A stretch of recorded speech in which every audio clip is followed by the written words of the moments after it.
नमस्कार दोस्तों, स्वागत है आपका हमारे इस YouTube मंच पर एक बार फिर। दरअसल डॉन को डर लग रहा है, ये विषय है आज हमारा।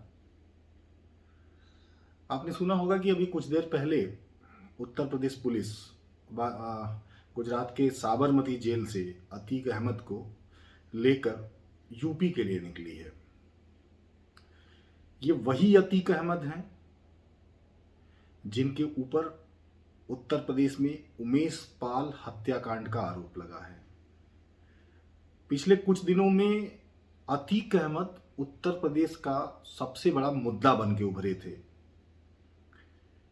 योगी आदित्यनाथ जिस प्रदेश के मुख्यमंत्री हों, वहां किसी घटना को इस तरह से दुस्साहसिक अंदाज में अंजाम देना ये मामूली बात नहीं है। जब ये हत्याकांड हुआ था, उस दौरान सदन की कार्यवाही में मुख्यमंत्री योगी आदित्यनाथ ने क्या बोला था, ये आप सबको याद होगा। उन्होंने साफ तौर से कहा था कि वो माफियाओं को मिट्टी में मिला देंगे। एक एक करके कई लोग उस कांड में जो शामिल थे मारे भी गए। यूपी पुलिस ने कई लोगों को मार गिराया। अतीक अहमद की पत्नी शाइस्ता परवीन फरार हैं। 50,000 का इनाम उनके ऊपर भी सरकार ने रख दिया है। और आज फिर अतीक अहमद को साबरमती जेल से उत्तर प्रदेश एक मुकदमे के संबंध में, पेशी के संबंध में ले आया जा रहा है। लेकिन जब आज अतीक अहमद गुजरात से निकल रहे थे और अतीक अहमद से पत्रकारों ने सवाल पूछा, तो अतीक का कहना है, अतीक का जो बयान था, अतीक ने कुछ पत्रकारों के कैमरे पे बयान दिया कि इनकी नीयत साफ नहीं है, ये मुझे मारना चाहते हैं। और आपको याद होगा, यही अतीक अहमद जब पिछली बार गुजरात से यूपी आए थे, तमाम के जो मीडिया चैनलों के कैमरे हैं वो इनका पीछा कर रहे थे। और जब एक जगह इनसे पूछा गया था कि क्या आपको डर लग रहा है, तो इन्होंने क्या कहा था कि किस बात का डर। या तो उस समय ये हिम्मत दिखा रहे थे या अब इनकी हिम्मत टूट गई है।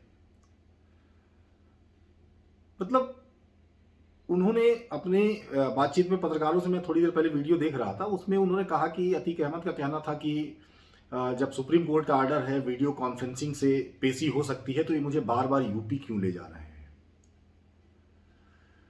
भाई कहीं ना कहीं अब दहशत में हैं अतीक के परिवार वाले,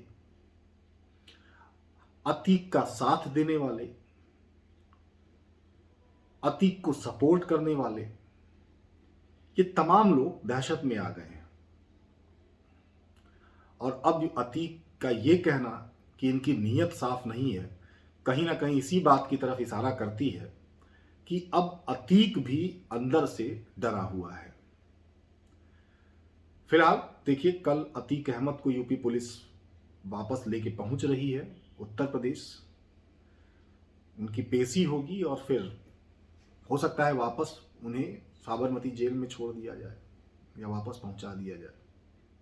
लेकिन मुझे एक बात समझ में नहीं आती है कि ये जो माफिया हैं, ये जो इतने बड़े बड़े अपराधी हैं, जो इतने समय से जिन्हें सरकारें संरक्षण देती थी, वो भला जुर्म करने के बाद उत्तर प्रदेश की बाहर की जेलों में क्यों रहना चाहते हैं। क्या इन्हें डर है कि अगर ये उत्तर प्रदेश की किसी जेल में रहे तो इनके साथ कोई घटना हो सकती है, या उसके पीछे कोई और वजह है। फिलहाल मुन्ना बजरंगी,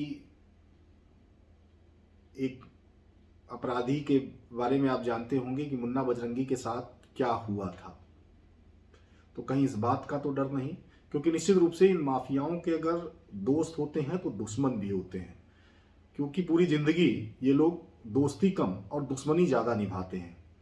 अभी कुछ ही दिन पहले मैं कहीं पढ़ रहा था, एक यूपी पुलिस के रिटायर्ड आईपीएस अफसर हैं, उन्होंने किसी से अपना अनुभव साझा किया था कि अखिलेश यादव जब मुख्यमंत्री थे उस वक्त वो एसएसपी लखनऊ हुआ करते थे और राजशेखर एक बहुत शानदार अफसर जो इस समय कानपुर के कमिश्नर हैं वो डीएम हुआ करते थे। और अतीक अहमद की दहशत उस समय इतनी थी, अतीक अहमद का खौफ इतना था कि एक व्यापारी की जमीन पे अतीक के लोगों का दिल आ गया। कमर्शियल प्लाट था लखनऊ का और अतीक अहमद के लोग उस प्लाट पर कब्जा करने पहुंच गए। और अतीक का दुस्साहस देखिए कि जब उस व्यापारी ने न्याय की गुहार लगाई तो अतीक सीधे उसके पास पहुंचा और अतीक अहमद ने सीधे उससे कहा कि मेरी फोटो खींच लो और मुख्यमंत्री से लेके डीजीपी तक जिसे भेजना है भेज दो, जमीन तो मैं तुमसे लेके रहूंगा। आप अगर सर्च करेंगे पढ़े पता चलेगा राजेश पांडे जी एक बहुत शानदार आईपीएस अफसर रहे हैं और अभी भी वो यूपीडा में काम कर रहे हैं रिटायरमेंट के बाद। उन्होंने ये कहानी किसी पत्रकार को सुनाई थी और उस पत्रकार ने फिर उस कहानी को सार्वजनिक किया था। तो अंदाजा लगाइए कि आज उत्तर प्रदेश की सरकार में जो कामकाज हो रहा है या उत्तर प्रदेश की सरकार का जो इकबाल है वो कहाँ पहुंच गया है कि एक टाइम था कि अतीक अहमद ये दावा करता था कि वो खुलेआम जमीनों पर कब्जा कर रहा है और मुख्यमंत्री से लेकर डीजीपी तक को अपनी फोटो भेजने की बात कह रहा था। आज वो अतीक अहमद जब पेशी पर लाया जा रहा है तो उसका बयान ये है कि इन लोगों की नीयत साफ नहीं है। हालांकि किसी को डराना सही नहीं है, लेकिन मुझे लगता है ऐसे माफियाओं के दिल में अगर इस तरह का डर बैठ जाए तो उत्तर प्रदेश के जनता के लिए ये ठीक ही है। फिलहाल अतीक कल प्रयागराज पहुंचेगा और प्रयागराज पहुंचने के बाद आगे क्या होता है देखिए। और क्या अतीक फिर प्रयागराज से वापस उसी साबरमती जेल भेजा जाएगा या फिर सरकार ने कोई और व्यवस्था कर रखी है कि अतीक को यहीं पर रखा जाए, क्योंकि साबरमती जेल की भी बहुत सारी तस्वीरें सोशल मीडिया पे आ चुकी हैं और जो दावे किए जा रहे हैं तो जो दावे किए जाते हैं उसमें और उस तस्वीर को आप देखेंगे तो अंतर समझ में आएगा। लिहाजा हो सकता है कि सरकार की कोई अलग तैयारी हो कि अतीक को यहीं रखा जाए। फिलहाल अब ये कहने में कोई गुरेज नहीं है कि अब इस माफिया को उत्तर प्रदेश सरकार से डर लगने लगा है। नमस्कार।